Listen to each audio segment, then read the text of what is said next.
Hello, everyone, and welcome back to the channel. Today, we have our first team report from the first ever Champions Regional, and I am joined by your semi-finalist, Nick. How are you doing? I'm doing great. Tournament was a blast. Bunch of tubbers all did really well at the tournament, and I'm one of them. Let's talk about the event. Let's do it. Yeah, you got all the way to top four with this sort of Floette setup team, protect the Floette team. Tell me about what your thought process was going into Champions and how you were team building and getting ready for this tournament. Sure. So I had, obviously I built a ton of teams. That's just who I am as a person, and nothing was really coming together for the tournament. This format just is pretty tricky to build in. Um, it has the top guys are generally pretty tough to crack in combination with each other. So I ran into this team on ladder, just on like playing on the showdown open team sheet ladder, and it uh, I got pretty wrecked by it. And when I get just kind of dunked by something that doesn't look terribly standard, or something that looks pretty standard, and just I get sort of interested in it. Um, and I tried it out, and the play patterns were really good, and I was performing well on ladder with it. I brought it to an NBA set, and I beat Emilio with it. We both made some plays, and I got some poison touch procs, but like nothing too egregious. And so like beating the best Pokemon player, Emilio is just the best Pokemon player, just as an aside. Uh, for people who aren't familiar with this game. But yeah, if I take a set off of him, that's gonna make me pay attention to it. And I had it in the chamber as the fallback plan for India, and uh, came tournament time a few days before, and I still didn't really have anything else to run. So I'm like, okay, fallback plan it is. I was ready to load it up, and yeah, it just kind of worked. I'll talk a little bit more about the team, just like the team members process. So when I was playing some practice games on Showdown Ladder in the lead up to the tournament with the Dragonite version, um, there's this guy. He's named Il Mule. He's an Italian streamer. He does this thing on the Showdown like open team sheet ladder where he will just invite like 6 or 8 friends into the battle, and they'll start talking in Italian and like roasting your team. And so I'm furiously typing their messages into Google Translate or copy and pasting them to see what they're saying. And like as the set goes on, they were just roasting the shit out of my Dragonite, saying, "Why is that guy here? What's he doing? He doesn't do anything." And I was like, you know what? Honestly, those guys they're so real for that one. They're just right. So that I had already felt that the Dragonite sucked, but just getting roasted by randoms on the ladder really gave me the push I needed to sub it out. So I tried Talonflame, and it's just way better. Like the Dragonite admittedly would have helped me against the Venusaur that I ended up losing to in cut. Arsenal had the Venusaur, but until that point, the Talonflame was dope. The Talonflame was also meant to stand up against Venusaur, but if they have Intimidate, then it doesn't really work. So that one, it was great for the tournament. It's got the damage reduction and the like all the Talonflame buttons. Um, but yeah, so that was the biggest swap that I made. There were a couple other swaps. So from the original team, like I immediately swapped. They had Chopple, and I changed to black glasses, and I think that their flow was not as fast as mine, and so I just continually like made it faster over the process and ended up on modest max speed because I wasn't really willing to compromise on speed stat, but um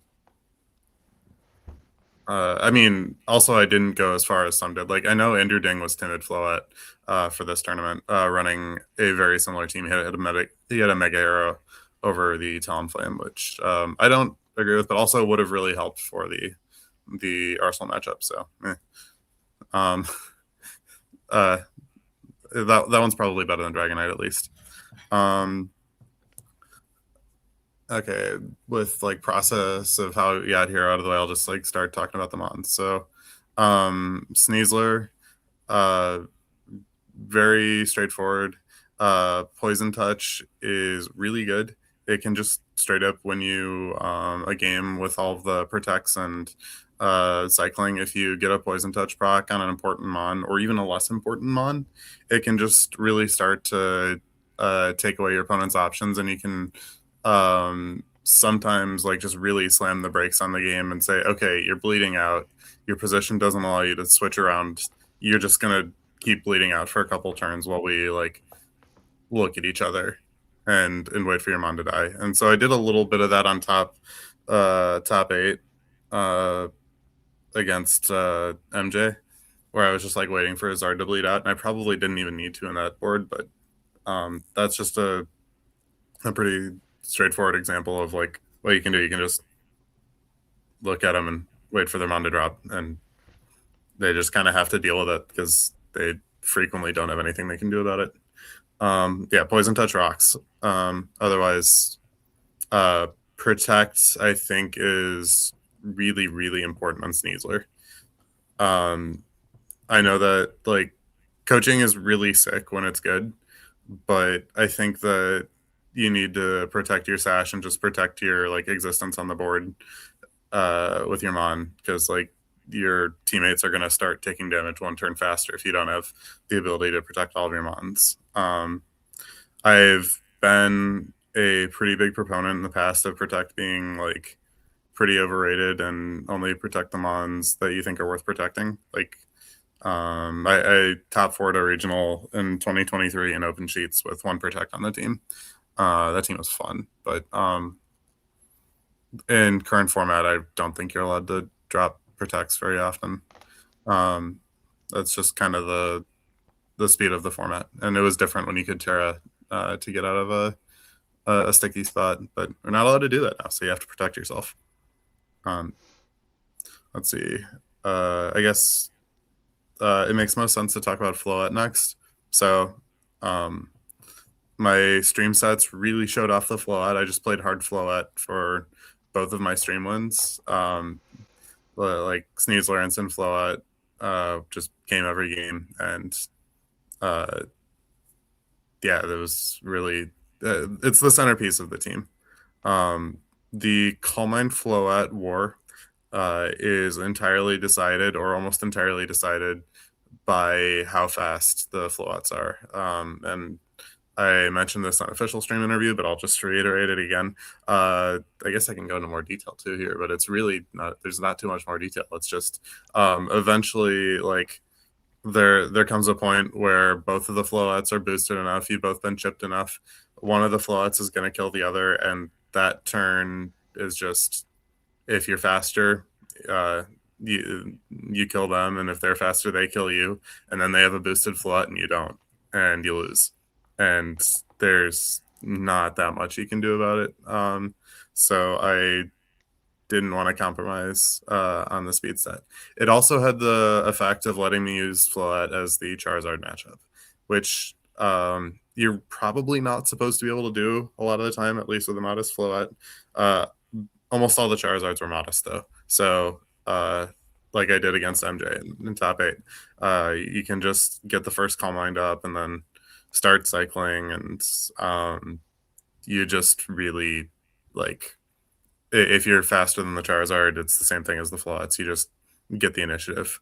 Yeah, I didn't realize it was quite that bad, but yeah, okay, 96% of the Zards in top 256 were modest, and only 4 of them were timid.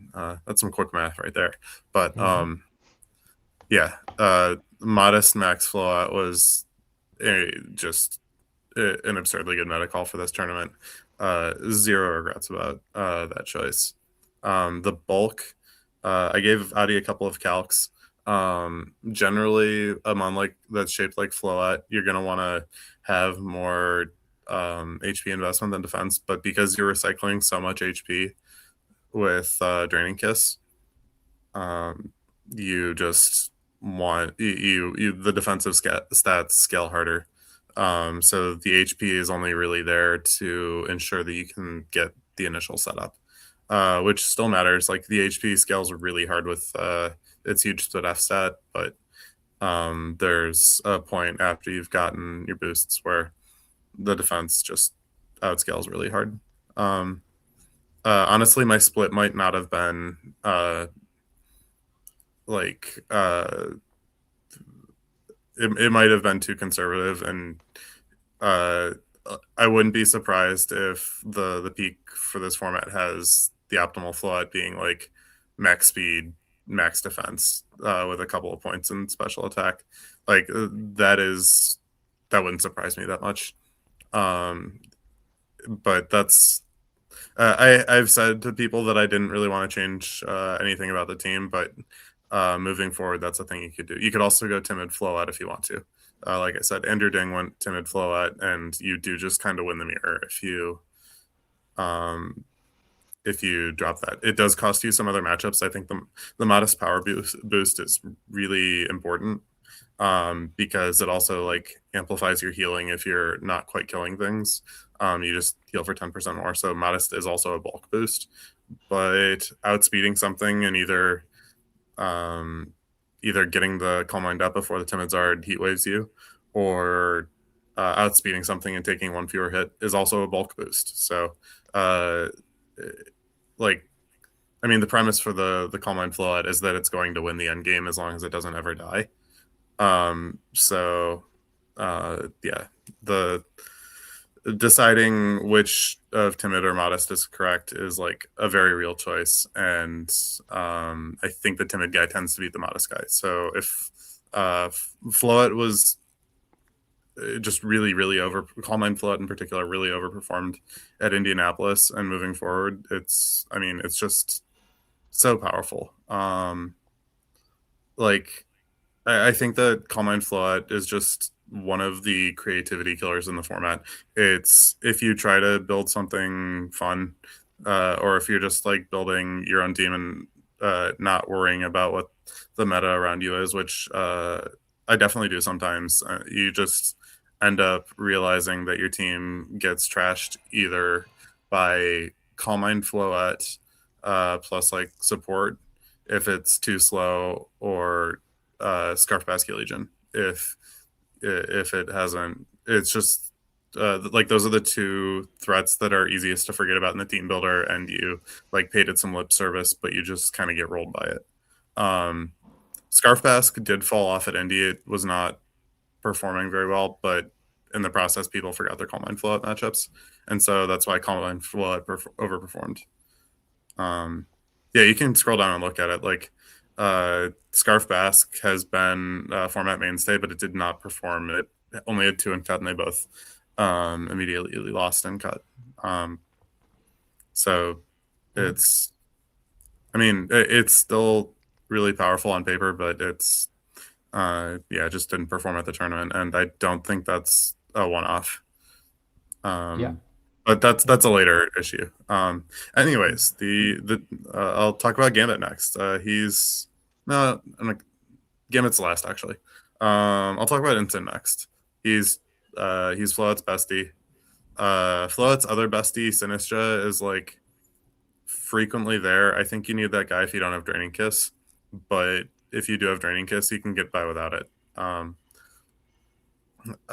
This team just didn't really have room for it. There's probably other constructions that really love the Sinistra, so that's something you consider for your own team. But this is my team, and it doesn't have a Sinistra.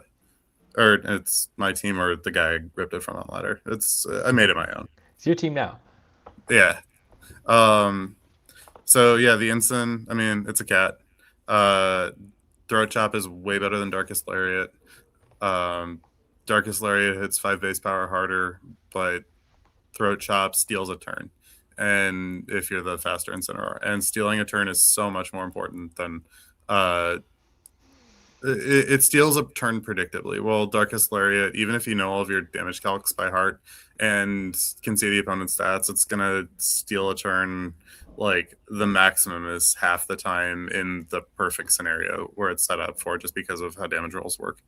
From just getting a kill that you wouldn't have otherwise gotten.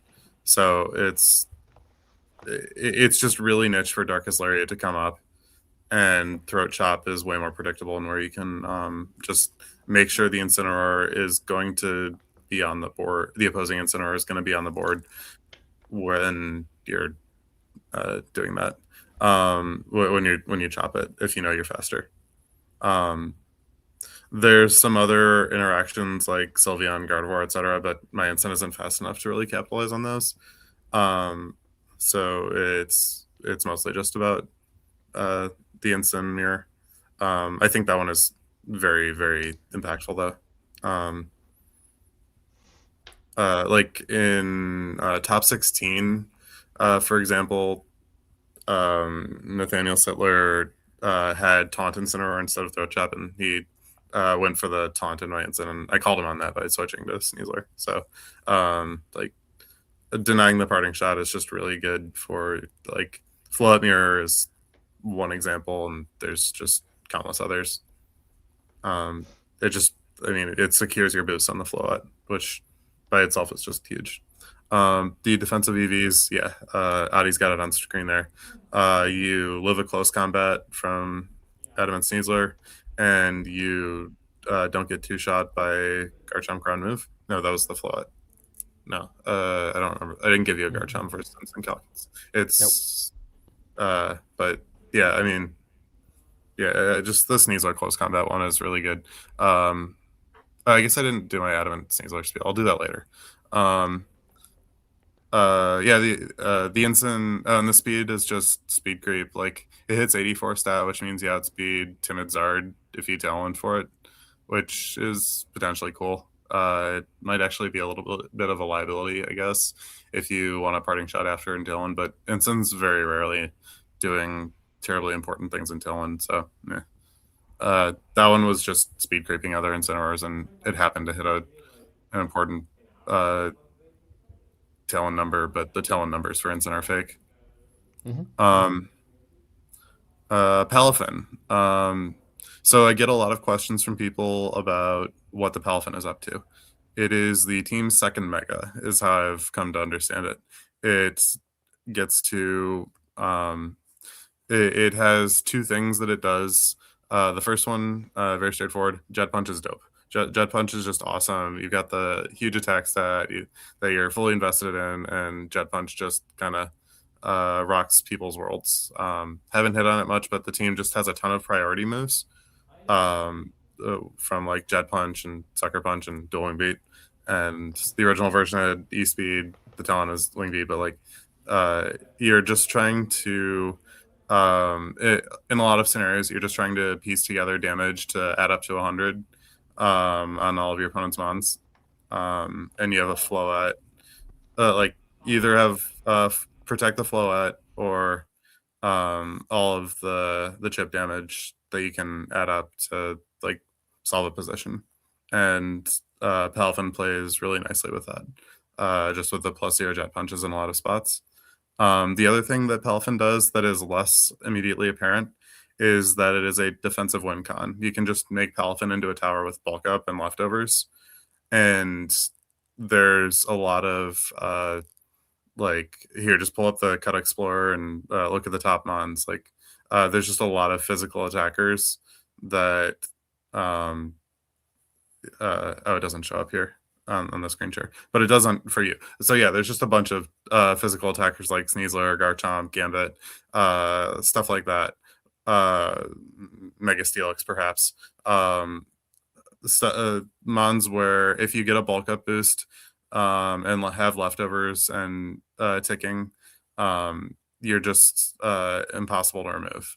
So you'll have like you'll take a hit, you Jet Punch something, take a hit, get your leftovers, protect, switch to fake out. Fake out, they have to protect their guys. to allow you, or because you're just like threatening a kill and taking out the other guy. So that's more leftovers. Then you protect again because you get more leftovers. And it's just like they have to. It's better than a citrus berry for sure on the mon. And citrus berry is like probably the best item in the format. So just generally. So yeah, no, the Palafin rocks. Like everything about it. It's just so good. Um, for playing with the Palafin, what I will say is I don't think I think that the only matchup where I'm sure that I'm bringing Palafin every game is sand stuff. So whether it's like T-Tarexica or Steelix, who is apparently a part of the meta now, or just like generally Tyranitar stuff. Palafin generally rocks the world. Um, Anything aside from that, there's probably some other matchups out there, but they're more niche, and I can't exactly come up with them right now. So, uh, uh, other than that, I think Palafin is generally a sometimes bring in almost every matchup. You don't want to, because of how you have to play it, you have to lead it and then almost always switch it out. You just want to, if your opponent leads their most aggressive mode, they're probably going to make you pay too high of a price for the turn one tempo that you have to pay, and so you can just be better. You can have just a better game plan into that specific lead if you led like fake out Floette or fake out Gambit or something like that. But if they lead something more passive that maybe has utility to deal with their tools, like if they lead an Incineroar plus their Mega, then you can lead a Sneasler plus Palafin and switch out and it's like maybe Incineroar, maybe Floette or something like that. And you can just kind of get your Palafin off for free.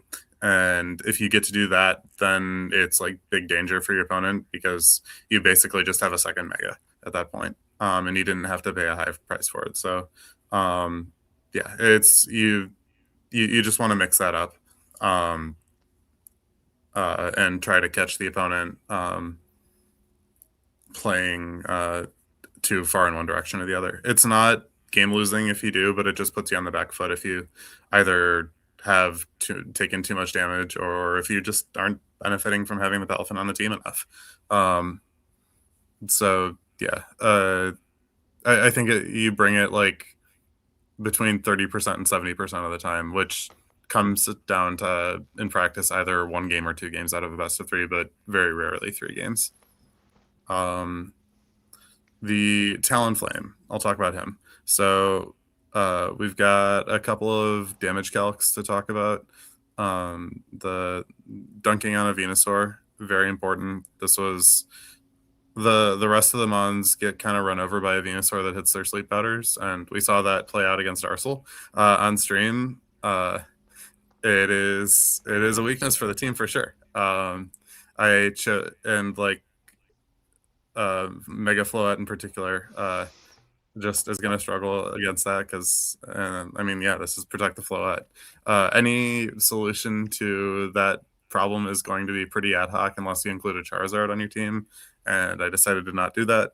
So we're left with scraps, and I thought that Okoing Sash Venusaur through the Sash would be maybe sufficient if I ran into it, and Arcel had instant Venusaur, and so that bricked my counterplay, and so I lost, and that's okay because we love Arcel. And but yeah, this team has a very bad Venusaur instant matchup. You can, and like any of the individual pieces can start to get funky on their own, but the 3 of them together, it was a lot, and I got pretty smoked on stream. But with that said, Talon has other jobs than just coping against Venusaur. It did great work against Nathaniel, for example. It just like dueling bead being a consistent priority move down the stretch was, it was awesome. I just put the Gyarados in jail when the casters had said that I was, it looked like I was cooked. Talonflame came out. Jake just made a mistake, but it was fun watching that back and being like, wait, I don't lose. I have a Talonflame. You forgot about it. Yeah, dueling beat, dunks, sash, Neasler. That damage roll is not particularly close. They can run a lot of defense like HP and defense investment in order to live stuff like Jolly Garchomp.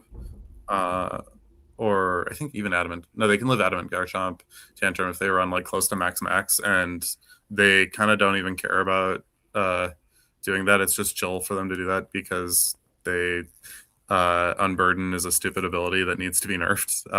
I don't mind its existence. Just I think that a 2x speed boost is too high, and it should be like a 1.5x speed boost. But yeah, the bulky Sneaslers are my evidence for that mainly. So yeah, you don't kill the hyper bulky Sneaslers, but if it's like a max HP Sneasler, you're still gonna dunk that at +0, which is nice because it protects the Floette. Aside from that, Will-O-Wisp is good damage reduction for Gambit because it's immune to Intimidate, and otherwise is just generally pretty useful. Like if you burn a Chomp, that's probably free setup for Floette at some point in the game, and that's a really good recipe for winning. Etc. Like Will-O-Wisp goes with Calm Mind, and that one's pretty explanatory. And then Tailwind, you don't really go for the turn 1 Tailwind ever with this team. You just are trying to play a longer game than that. Tailwind is a button that you'll have a back Talonflame, you'll Parting Shot into it, or if you're super duper sure that they're going to Earthquake, you can switch it in on a Garchomp, but if you switch it in on a Rock Slide like I did on Arsenal because you're getting pressured and you need to go faster, then you just lose the game instantly. So you generally want to be really conservative with sending your Talon into damage. But yeah, Talon, yeah, it's a Talon. It's a dueling beat. Honestly, the Talon is probably. I'm pretty sure the Talon was the least clicked move on the set. On the set for me at Indy. Definitely clicked Protect and Wing Beat more, and then Wisp versus Tailwind is close, but I'm pretty sure I Wisped more. Mon 6, Gambit. So there's a laundry list of things that it is there to check on paper. Off the top of my head, like Scarf Basque is one of the biggest, and oh yeah, the Black Glasses thing. So Scarf Basket Legion can very easily run like the 14 defense EVs to live Chopple Gambit Sucker Punch, but Black Glasses Gambit picks that one up. Just like it flips a never kill that you need to pick up because you have like that's the Gambit's job on the team. And it turns it into a noise kill. And they can't really afford to cut more attack than that. Like they have to do really illegal things if they want to live Black Glasses, so they just have to concede that the fish is not going to live a Black Glasses sucker. So that's pretty dope. Other than that, its typing fits the team really well. Like strong psychic damage could be annoying. There's just an incentive to take it. So being able to like stand up against like a Delphox or something with some boosts, and not really Delphox, like, but Gengar's a big one. This team gets absolutely trashed by Mega Gengar because they usually have like reasonable Kingambit counterplay. So Gambit is 1 bullet for Gengar instead of 0. Which is a slight improvement, but Gengar still kind of dunks on this team without it. It's there to provide a pretty okay option against Charizard. So the the +2 Sucker Punch tends to pick up Charizard. Like it's not. They have to go basically max HP, max defense in order to start living the +2 Sucker Punch, and they are allowed to do that. It's not something that I think is good. I think they're supposed to be opting into Speed Wars, and I think they're supposed to be modest. So it's like they just kind of don't really have the points to live the +2 Sucker Punch. So that one gets there. There's a bunch of other options, spots where it's really good, like Dunk Sinistra if they're not Cold Barbarian, they don't really want to be. Um, just it gives you another boosting option that can sometimes pin positions. So like +2 Sucker Punch. Like I mean, I mentioned it. Oko's Charizard. There's some other guys that have Oko's too. So if you get the Sword Stance off, it can just you can like turn after turn just tell the slot no, you're not allowed to attack, and then you can try to win the 1v1 in the other direction. However, in practice, like at the tournament, it just kind of really wasn't doing its thing consistently enough, and it was the most underwhelming one of the team.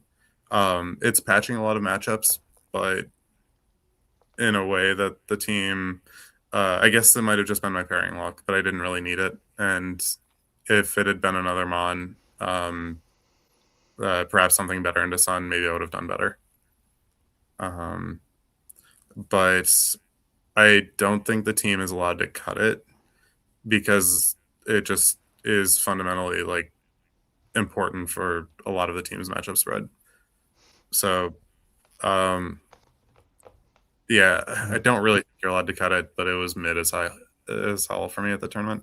So, Mm-hmm. uh, there's another tournament run where it probably comes to most games. Like the core 4 mons of the team that you'd bring into every situation if you didn't know the opposing team is Sneasler and Sinfloat Gambit.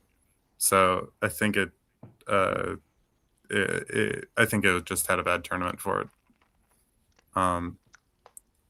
But yeah, the Gambit was it was fine. Honestly, it wasn't better than fine. Sure.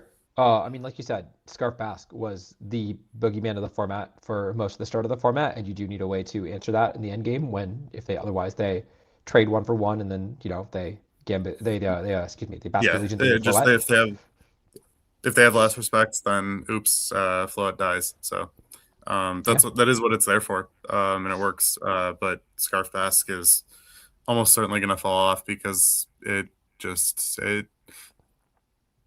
I still think there's probably a broken Scarf Basque team out there, but it has to be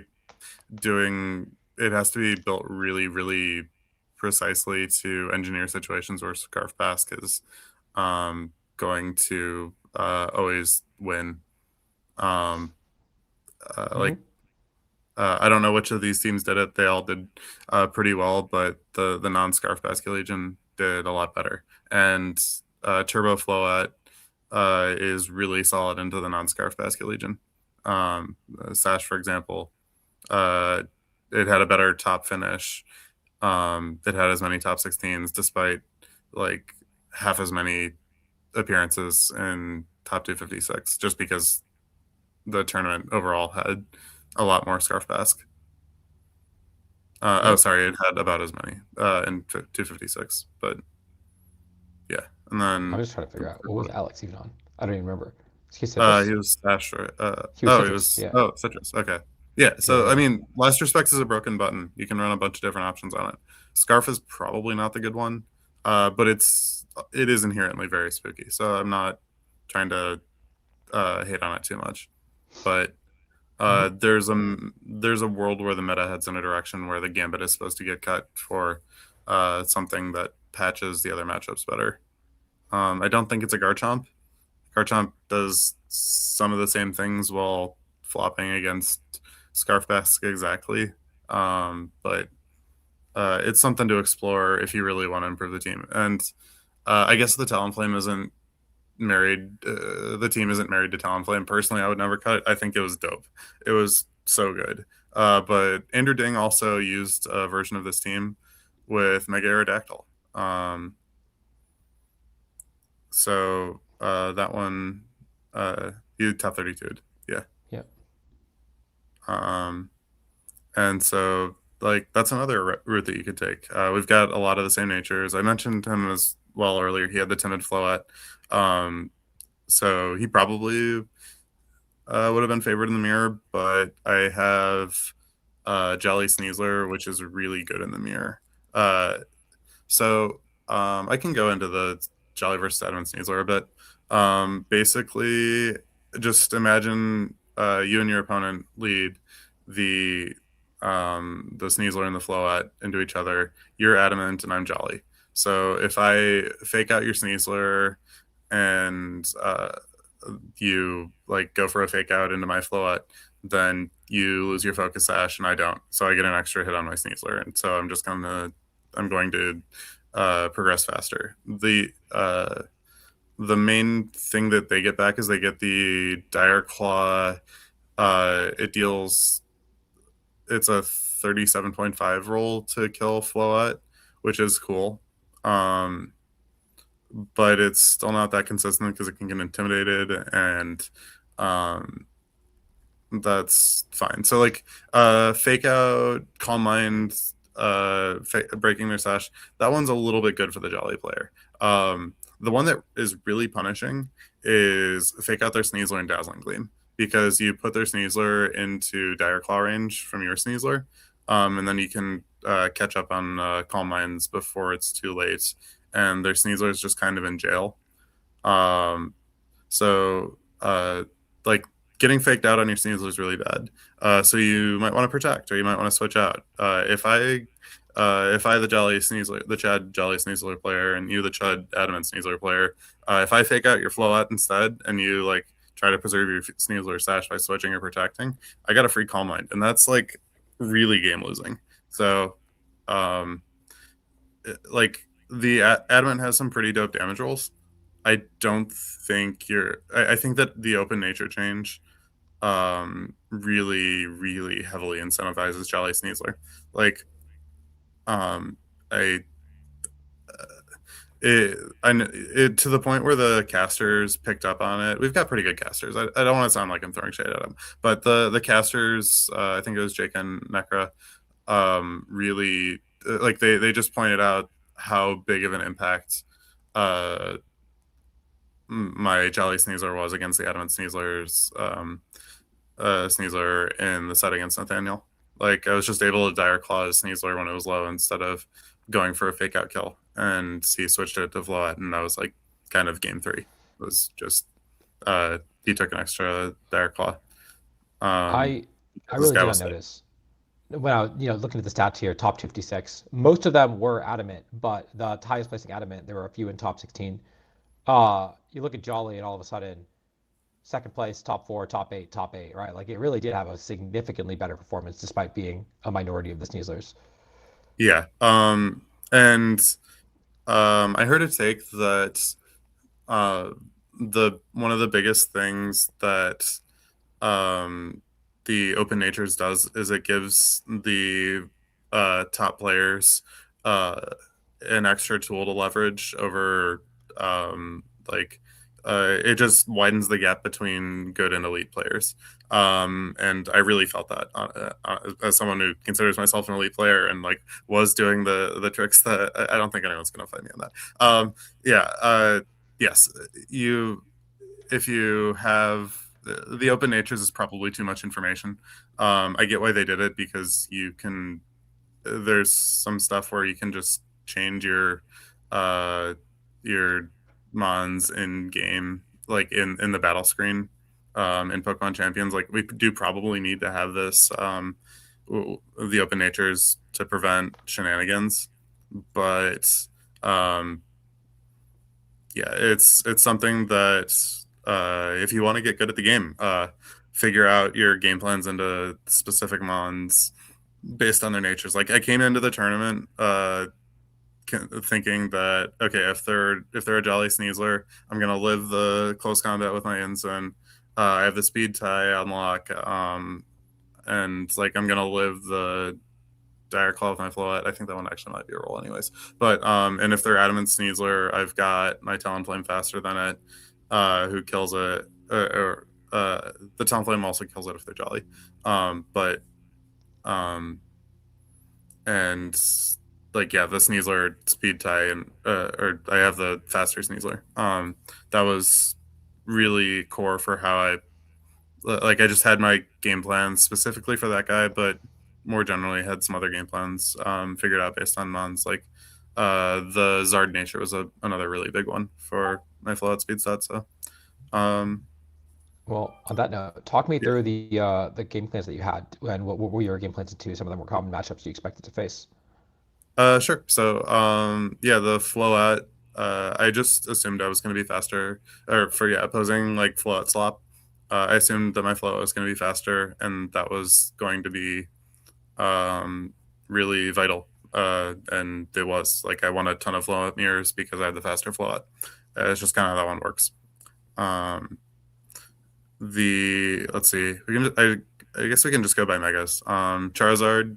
My game plan was to do the funny +2 sucker punch into Zard, just like find a way to get that and use the gambit pressure to either, I mean, if they just let me take the kill on the Charizard, that's the easy mode, or if they protect it 3 times in a row, and then I have to use that time to set up Floette or Palathin or something, and like stall at their sun. So, um, yeah, Gambit putting the Zard in jail while it is also on a clock with sun turns specifically is what makes it powerful. Um, let's see. Yeah, just go down megas. What's the next mega? I think it's sort of a mega, like we could used to be able to for I restricted know, kids, but like that's but just a good way to organize team comps. We can talk yeah. about Rain, I guess. Um, Hmm. Rain's actually not a great matchup. Some of them are fine. Some of them it gets really tricky. I beat the one Rain team that I faced. It was Ryan Klemek. Um, but I had to, with all due respect to Ryan, I kind of played circles around him. Just like made a bunch of really really good plays. I know, for example, like he led.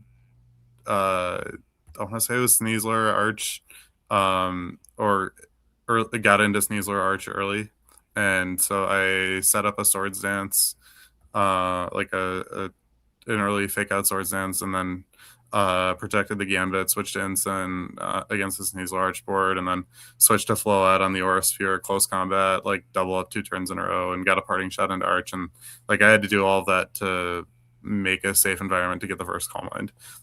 Rain generally does struggle um, into Calm Mind Flow out if it can get a foothold, but getting that foothold is really, really tricky. And so you kind of have to like outplay to get there with it. But if you can safely get the Calm Mind up, the first Calm Mind, that's the hardest part, and you can kind of start drain tanking from there. You still want a second Calm Mind usually, but the first one's the hardest. There's probably some other rain comps that I struggle less into. Like, for example, not all of these comps have Sneasler. And that guy was big at pressuring me in that matchup. But Hmm. yeah, it's gonna depend on uh, yeah, just sets that are being run for both sides. Okay, who's the next guy? How There's about Frostlass? Had a big show in this Frostlass. weekend. Haven't actually thought about the Frostlass matchup. King Gambit's probably phenomenal there. They can dodge Sucker Punch with Aurora Veil, but it's um, like it's not exact. If you get a Sword Stance up, then you've represented the question to him. Um, so the Frostlass itself is not terribly different. Like there's also an Incineroar to bully it. You're gonna more or less just want to find a way to get a Calm Mind up and then uh, go from there. Um, Again, it's this one also seems like a get 2 Calm Minds matchup more than get 1 Calm Mind matchup. I don't think the Corviknights usually have a steal move. Can you Michael check did. that? Don't know about That Evan. Michael um, was Ironhead Braybird. This no, he Evan wasn't. was He was body Braybird. press. Oh, okay. Michael? Oh no. I was just looking at your screen, and I thought you Yeah, had yeah. clicked on Mike. Yeah. Sorry, Okay. Michael So was Braybird Ironhead. Michael was the good set. Sorry, Evan had the set up bulk up body press stuff. yeah. So you can the Braver does like 40ish. The Iron Head does like 60ish, and you can't intimidate it. You can intimidate either one of them. So you can sometimes tank through the Corviknights brave words, it's a lot trickier to tank through the iron heads. That's just kind of is what it is. If you can safely, if you can get a wisp into the Corviknight, it's pretty good. If you can just consistently fake out cycle against it, you can set up too much that eventually you're a +3 float and you haven't really been hit yet, and you can just drain tank through the Corviknight 1v1. That is the end game that you kind of meant to play to, but it's tricky. If they don't have body press, then you can play a Gambit focus mode. And I mean, I guess I'm just kind of a Gambit hater, but that's probably supposed to be the plan A. And it's going to be what they're scared of, like setting up a bunch of sword stances with Gambit, and then going to town. So I mean, those are. Palafin's also probably pretty good, at least some of the time, because it's like an ice resist, and if they're clicking Shadow Ball, they get sad about that. So,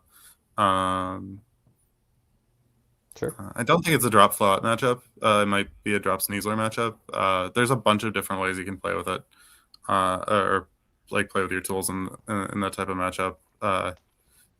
All this is to say that I haven't played the matchup much, and I would be figuring it out on the fly.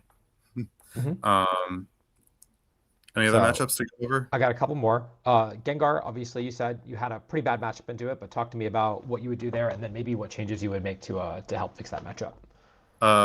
Okay, yeah. So go back to the team. So we have exactly one guy that can pressure meaningful damage into Gengar, and it's Gambit. Like if they lead for example, a Parish that leads Gengar Ensign, and they're going to fake out the Gambit and Parish turn one. We don't really have a good punish to that. It's not ideal. It's just really bad. That's a lot of freedom to give to Parish. That's like half of the game. As someone who dabbles in Parish, if my opponent let me do that every game, I would do that every game, and I would win almost every game. Like I think that Parish is an archetype that you're really not allowed to be that weak to, or you get rolled by it. And this team gets absolutely just stomped by Parish. Like more tempo game plans, Gengar, so like the 2 attacks, and especially if they're not encore disable stuff, if they're just doing like some other game plan with their 3rd move slot. I don't actually know what else they'd be up to. What are the moves on Gengar? Mostly Parish. It's okay if you find like an Icy Wind guy. Gambit can get some mileage into that, but that's kind of the team gets really, really shredded by Gengar. That's all I've got. Like, I don't think it's. I can go on a tangent about why Gengar sucks right now. Gengar has got the problem. The Shadow Tag historically has been broken. The Mons in this format, like getting a Mon trapped just doesn't really mean that much. All of the Mons are pretty mid, except for their Mega. If you trap something, the opponent more often than not just shrugs and sends out a new guy, and like you don't win the game off of it. Like you might have done with say a Kartana in a past format. If Kartana traps them on, like if you trap the Finny and get the Leaf Blade kill, then you're +1. Your Kartana's in an amazing spot.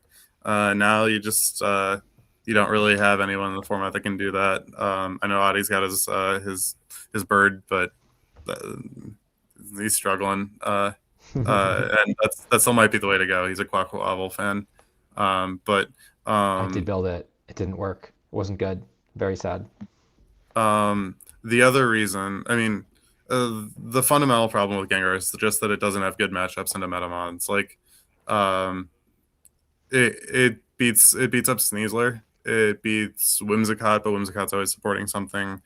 It beats Flowout, of course, but it's not entirely it. Just everyone has Scarf Basque checks. Like people are not allowed to be weak to that, and so they just have the fast ghost counterplay already built into their team. So there's not really anything to do there. You just kind of lose to their Basque counterplay by as collateral. A couple of Gengars did well, but like not that many of them. Um, Hmm. so that's I thought, especially early on in the format, it was a good meta call to bring a team with a bad Gengar matchup. Um, and yeah, I didn't fight any Gengars because it's not very good. Fair Um, enough. Yeah. yeah. Are Uh, there any more megas and you want to talk about? yeah. I got a couple more teams that I think did. I guess we could probably talk. Okay, a couple more teams that I thought I was thinking about. The first one is there was a bunch of different Vivillon teams. Obviously, the Vivillon Blastoise was the one that was really popular going into the tournament. Didn't have a great performance, but how'd you feel about your matchup into that? Sure. So, who did I queue into round 10 or round 11? Round 11. Stephen Burton. Okay. I played against this guy and I double 4'd him. Um, I led Sneasler, Float both games. Um, and he could not figure out how to get a foothold against me. I just was like, he led Viv Blastoise game one.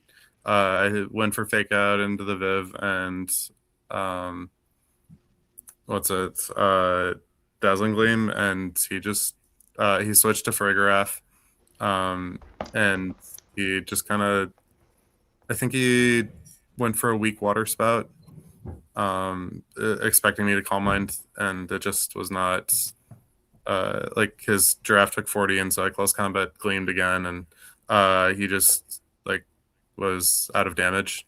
And I don't remember exactly how game two, but I did the same thing as game one, and it didn't go much better. He might have gone for like King Fari, but it didn't really do a lot. I just like had a gambit and back and was able to bully through his giraffe. There might be a slightly more tricky version of the team that like has more protects than this one. Um, but like if you wanted, you pulled up a different version, Jeremy Barnes, but um, it's the same Mons. I don't know if it's a different bin at all. It might be pretty Um, much the same. I think this is the one that did well in the Victory Road Tour a couple weeks ago. yeah. That just they really struggle against Incineroar like fake outs if you can remove the giraffe, and uh, they don't have threatening boards if they have giraffe on them before setting up. So you just have to use your fake outs and your tools to gimp their setup, and they kind of cry and don't have fallback. Hmm. Like And then no shade to my opponent, just they didn't have much of a matchup. So another matchup that you had briefly touched on, but I want to get your thoughts on is Tyranitar. Obviously got all the way to the finals. Had Sand was actually quite a common anti-meta pick, as a Sun breaker. How do you feel about Yep. your matchup in the Sand team? So they generally, I mean, the Tyranitar itself is not much of a threat. Um, if they're wolf set with Dragon Dance, they can't hit Gambit, and if they are the low kick set, then they get Intimidate cycled. Like the Ambition Center puts in a lot of extra work there. The Citrus Berry as well. Like living, I can go into that on Tub Takes. I'm a Resist Berry hater. I think they kind of suck.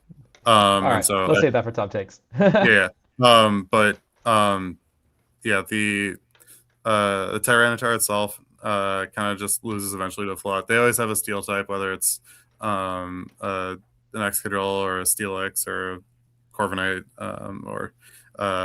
or in Chase Thompson's case, an Excadrill and a Corviknight. So that's a dynamic they have to play around, where they're gonna have um,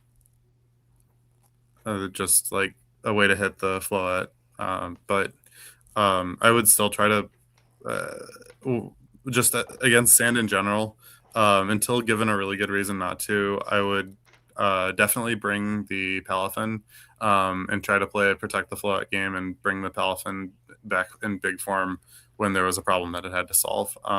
You can also play support the Palafin, but the Sinistra that's on a lot of teams, or Brendan DeWorth in top 16 had a Rotom, um, just really gets in the way of uh, Palafin being able to roll. So that's going to be a team dependent choice. You might need to support it with like a Gambit to punch through the Sunny or something.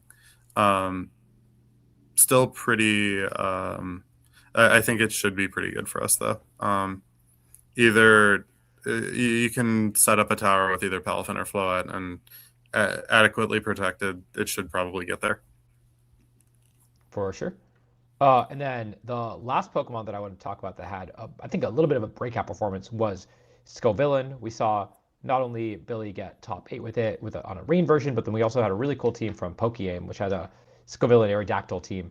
How'd you feel about, especially since these guys a lot of times have Leech Seed just to counter the these setup mons? How did you feel about your Scovillain matchup? It honestly might be pretty bad. Um, let's see. You might have to eat a Leech Seed. They, huh. No, I haven't thought much about this one. I honestly think it's probably pretty tricky. As long as they have a guy that they can hide behind the Scovillain or just like put next to it so they can't just like fake out Calm Mind and get the train rolling too early. You're probably going to have a reasonably bad time. Um, like uh, versus this type of comp, I would probably expect them to lead Scovillain Gambit.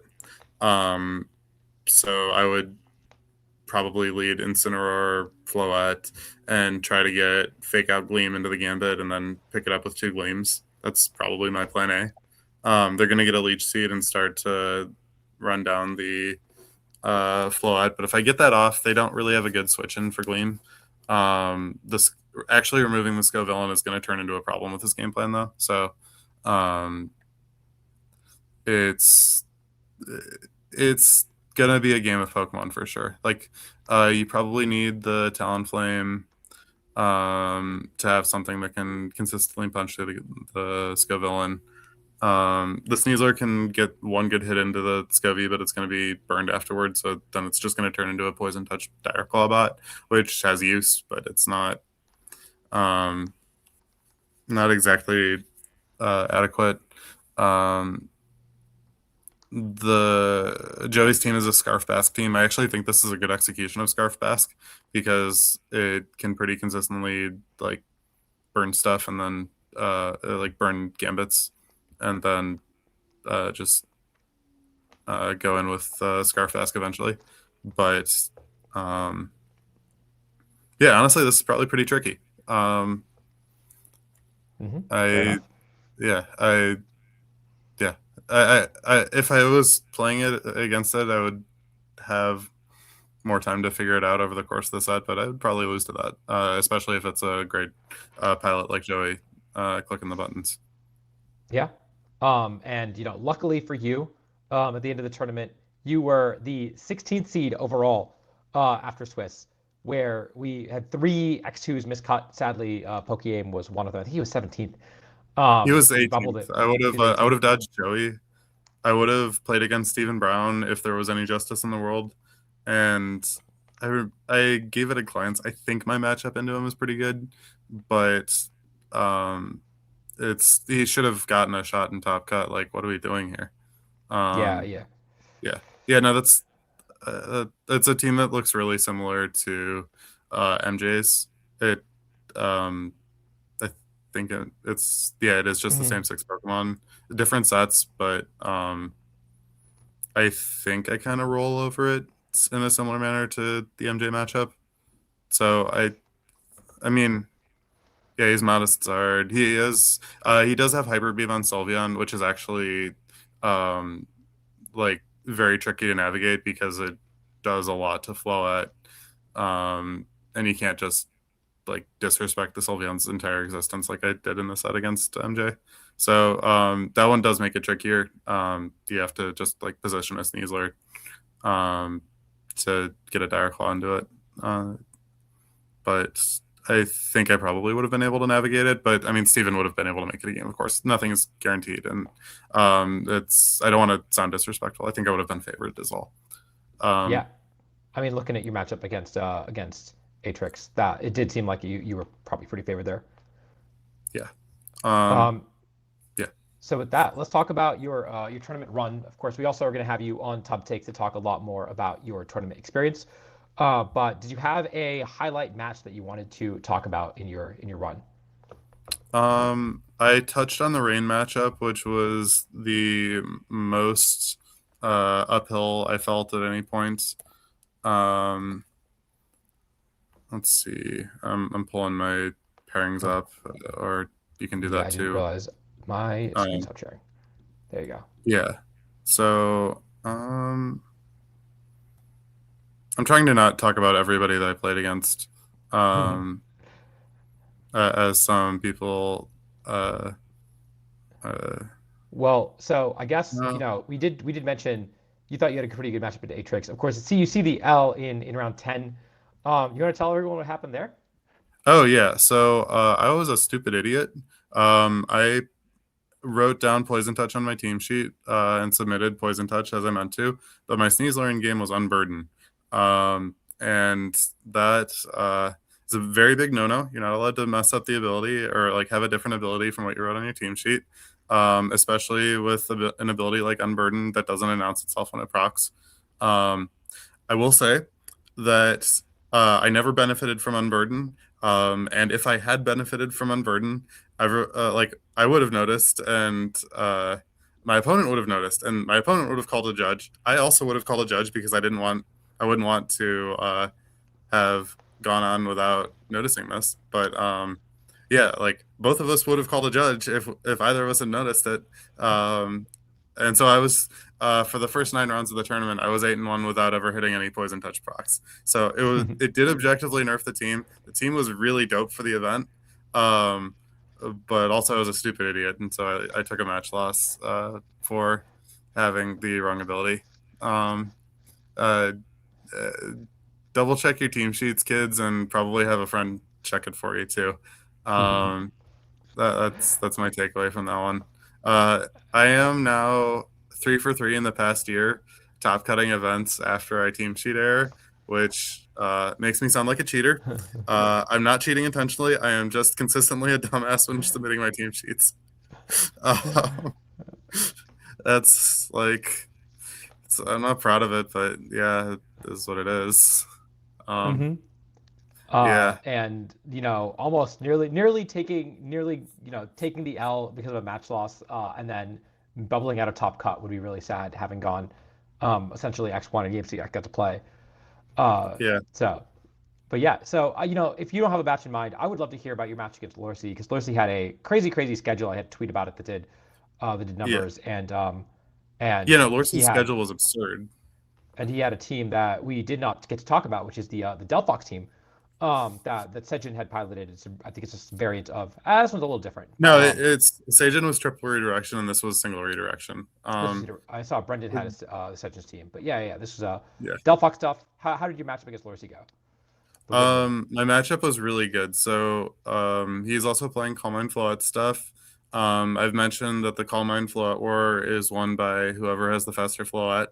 And I've mentioned that I got a lot of mileage out of having Jelly Sneasler and bullying Adamant Sneaslers. And this is like one of the matchups that I'm referring to when I say stuff like that. I made his life kind of miserable with both of his guys being slower. He was just moving second, and let me tell you, first mover advantage goes pretty crazy in a game like Pokemon. You just kind of don't get as much freedom as your opponent does, and so I think I Palafined for both of my wins in this set. Um, it came to 3 games. However, game 2, I was in a winning position, but I ran out of your time. Um, and so I like kind of sort of I don't know that Lorsu would fight me on it if I said that I 3-0'd him. No disrespect, he's an incredible player. Just I had an incredible matchup, and that is sometimes how it goes down. He had plays that he could have, or he had plays that he could make, but like he had to make a lot of plays to because he was just fighting uphill because all of my guys were faster, and that's like, or I think his instant was faster, but like not that one also is pretty meaningful. Don't get me wrong, but he didn't have throw chop to deny my switch, so it wasn't as impactful as it could have been. Palafin just like was able to get in a position and pressure his guys. I'm pretty sure I ended up wave crashing through his Sinistra a couple times. Like both games I brought it. He never brought Delphox into me, which I mean, it would have been really sad running into Palafin, and it didn't have nasty plot to really threaten a calm-minded flow at like in an existential way. So um, he just didn't have great tools for the matchup. He had an amazing run, so like his team certainly has legs moving forward, but um, he got sad playing against me. Mm-hmm. Um, and then I'll He give you a really chance. deserved better, just given like his 8-0 start, Yeah, and then bustering out. Like he was just cruising at the top tables, and then and fighting all of the best players at the top tables while doing it, and winning almost all of his games there. But then he mm-hmm. just yeah, it busted out. And like yeah, I will Absolutely. entirely blame matchup for that one. It's just it was tough for him. Yeah. And then I'll give you a chance real quick if there's any other matchups that you did want to talk about. You don't want to save for tub takes. Um, I mean, nothing immediately springs to mind as being super notable. I'll talk about round three where that one was funny. Just I he's got the adamant Garchomp that for games one and two, I had only seen my flow at outspeed it. And then game three for the end game, he's got his Chomper that, I mean, it's still in the back of my mind that it could be a speed tie. But his Chomper starts winning all of the speed ties and gets a couple rock slide flinches on my Floette through the speed tie. And that was my only loss in Swiss that wasn't handed down by the judges. So the team really rocked for the event. It was an awesome meta call. I've chatted a little bit with Andrew Ding after the tournament, who ran 5 out of 6 same and had arrow over Talonflame, and he agrees that the team was a phenomenal meta call for the tournament. And moving forward, yeah, like it just was really cool. Absolutely. Um, Uh, yeah, y- go ahead. it looked really good. Obviously you lost in top four. So you said it was a tough matchup, but he did hit a lot of sleep powders too, to get to that point. And sometimes it's going to happen. But it was a really, really incredible run, especially given the nature of your losses. So I definitely recommend that you guys try this team out. We've got obviously the paste was on screen. It'll be in the description down below. The replica code is on screen right now if you want to try this out in game. Nick, did you have any final words or shoutouts that you wanted to give? Um, I mean, shout outs to Tub, obviously. Love you guys. Shout outs to my parents. Love you guys too. Um, shout outs to Amberflight Gaming. And let's see. Did I work with anyone on this team? Loki, I didn't. No one else in Tub was terribly interested in running it, so I kind of just did most of the lab process myself. But I got there. I figured out Talonflame, and that was the only thing that I had to do after yanking the team from ladder. Shout outs to whoever I got it from on ladder. Oh, uh, uh, you're a real one. Thanks for laddering with the sauce. Mm-hmm. Couldn't have done it without you, fam. Uh, like, I mean, I'm not gonna say that I didn't yank it off ladder. Like, it was great. People probably don't do that often enough. Just like if your opponent's team is really good, yeah, there's an open team sheet. Just like copy paste, put it in the builder, recreate some spreads, and give it a try. Like, I don't know, open team sheet ladder is fun. Closed team uh, sheet ladder, you can do that too. Just requires some more creativity usually to figure out what actually makes the team tick. But mhm. you can definitely do it on the close sheet ladder too. And in a world where it's just very easy to net deck from like OTS tournaments, it can be a lot more rewarding to net deck from like 1 or 2 levels deeper teams. Like there's a lot of battle spot content out there right now, and just saying that team the opponent used that beat the streamer, that one looks really cool. I wonder what they're cooking. And just like trying to fit the pieces in around whatever they're using, and like it can just teach you a lot about the game, and it's a really good exercise for team building, to just recreate a team and like try to make the same choices that the builder was looking at when they were also looking at an incomplete team and filling in the details. Mm-hmm. That's just some riffing, but yeah. Yeah. Well, Good with out that, there. Yeah. thank you again for coming on the channel. Congratulations again on your top 4 at Indianapolis Regionals. Is this the biggest tournament ever? Biggest regional ever? I think Orlando is a little bit bigger. It was. Oh, that's why Orlando But didn't win. yeah, and I mean, there's been internets that are bigger, but yeah, Mm-hmm. biggest regional. Yeah, I think it's the second biggest regional. Top 4 at the second biggest regional ever. Did you cut Orlando too, right? You cut the biggest regional ever. I did cut the biggest regional ever. Yeah. And I beat Wolf at that one, but he didn't mention me in the team report, so that's whatever. That's okay. All Yeah, right. And with that was that, fun. we're gonna wrap it up. Thank you so much. And again, we're gonna have Nick on Top Takes as well later this week, so keep a lookout for that. Make sure to like, make sure to subscribe. We got a team report coming out real soon with Arcel as well, the winner of this tournament, and lots more champions content. So thank you all for watching. And until next time, Thanks. I'll see you guys later.